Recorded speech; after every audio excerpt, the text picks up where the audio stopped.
Salam sejahtera Bapak Ibu dan saudara-saudari yang dikasihi oleh Tuhan. Mari kita dengarkan firman Tuhan hari ini. Namun sebelumnya, mari kita puji Tuhan.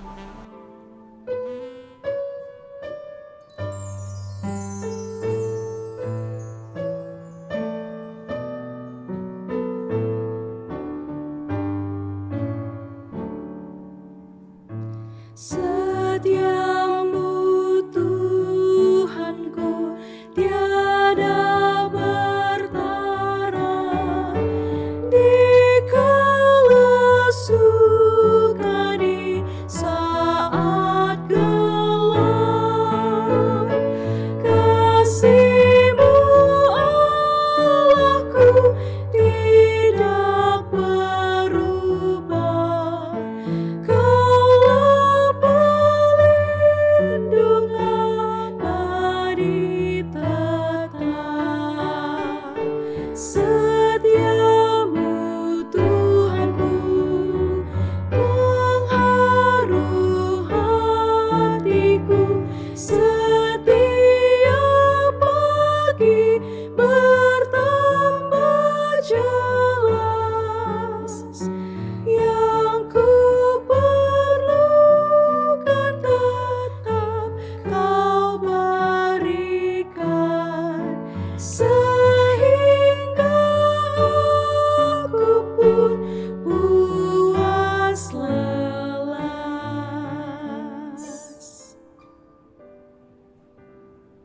Kasih karunia dan damai sejahtera yang dari Allah dan dari Tuhan Yesus Kristus bagi kamu sekalian. Amin. Saudara-saudari yang dikasihi oleh Tuhan, firman Tuhan bagi kita hari ini yaitu dari Mazmur 33 ayat 4. Sebab firman Tuhan itu benar, segala sesuatu dikerjakannya dengan kesetiaan. Itulah yang menjadi pembacaan firman Tuhan bagi kita. Tapi Bapak, Ibu, dan saudara-saudari, dalam frasa yang pertama, firman Tuhan itu benar. Di sini kita dapat meyakini dan menyimpulkan bahwa firman itu tidak pernah berbohong atau menyesatkan. Jalannya tidak berliku-liku, namun lurus. Oleh sebab itu, mulai dari Allah mencipta segala sesuatu dengan firman-Nya, hingga Allah menyuruh anaknya Tuhan Yesus Kristus hadir, yang dimana Yesus adalah firman Allah yang menjadi daging, itu dikerjakan oleh Allah dengan benar, dan tidak ada kebohongan di dalamnya, tidak ada kerangan-kerangan atau dongeng-dongeng duniawi. Namun Bapak, Ibu, dan saudara-saudari, firman itulah yang bekerja, firman itulah yang senantiasa membuat segala sesuatu yang ada dalam ciptanya itu bervariasi, namun semua terarah kepada Tuhan. Inilah Bapak, Ibu, dan saudara-saudari, keunggulan dari firman Allah dibanding dengan berita-berita yang sering kita dengar. Kalau berita-berita yang sering kita dengar, mungkin dia akan berguna di satu masa, tapi tidak akan berguna di masa yang lain.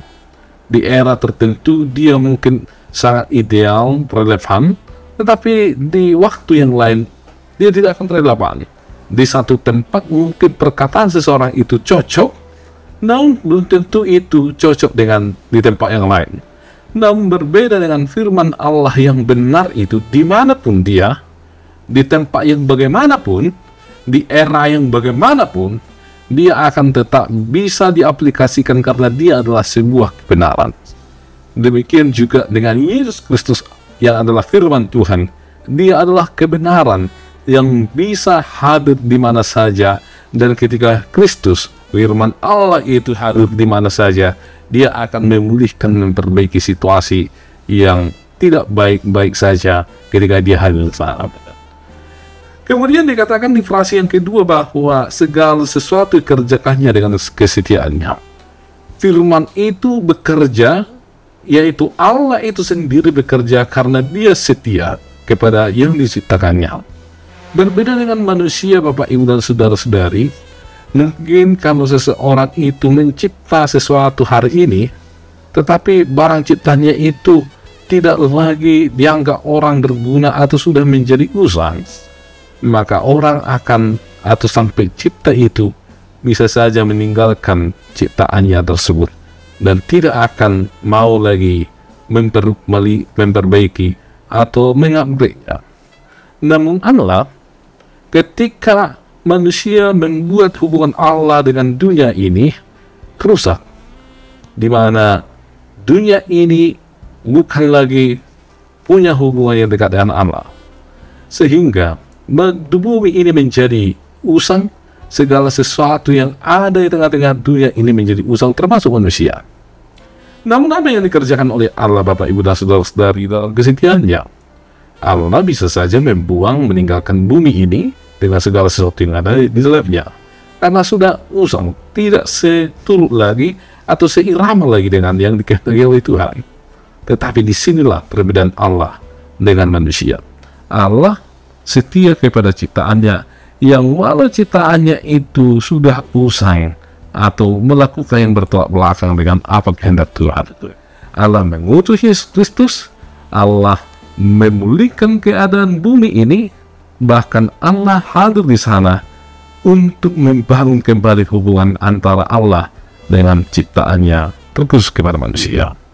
Itulah salah satu bukti dari kesetiaan Allah itu. Jika firman Tuhan itu kekal hingga kekal, dari dulu hingga sekarang, maka kesetiaan Allah juga demikian. Dia akan kekal dari dulu, bahkan hingga masa yang akan datang, dan tidak akan pernah lekang oleh waktu. Kita patut bersyukur atas kebaikan dan kasih Tuhan bagi kita, dan mari semakin meyakini firman Tuhan yang adalah suatu kebenaran yang benar-benar memiliki kekuatan dan daya. Harus bersyukur ya Tuhan karena firman Allah kebenaran, dan karena Yesus Kristus yang adalah firman Tuhan berbaur dengan kami, sehingga kami bisa menerima dan meyakini Kristus yang adalah firman yang menjadi kebenaran dalam hidup kami. Terima kasih ya Tuhan atas kesetiaan-Mu bagi kami. Siapakah kami ini ya Tuhan? Karena kami ini selalu jatuh ke dalam perbuatan dosa dan telah menjadi usai. Tetapi Tuhan tidak membuang kami, meninggalkan kami, tapi Tuhan senantiasa memulihkan keadaan kami, memperbaharui kami, sehingga kami menjadi milik Tuhan. Kiranya Tuhan, Roh-Mu yang menguasai hati dan pikir kami, sehingga kami ya Tuhan mensyukuri kebaikan dari Tuhan, dan semakin meyakini bahwa hal yang paling benar dalam hidup kami, yang terutama adalah bagaimana ketika firman Tuhan itu berkarya dalam kami. Inilah hidup kami ya Tuhan, baharui kami, terangi dengan firman. Amin. Kasih karunia dan damai sejahtera yang dari Allah Bapa, dan dari Yesus Kristus, dan dari Roh Kudus yang menyertai kami sekalian. Amin.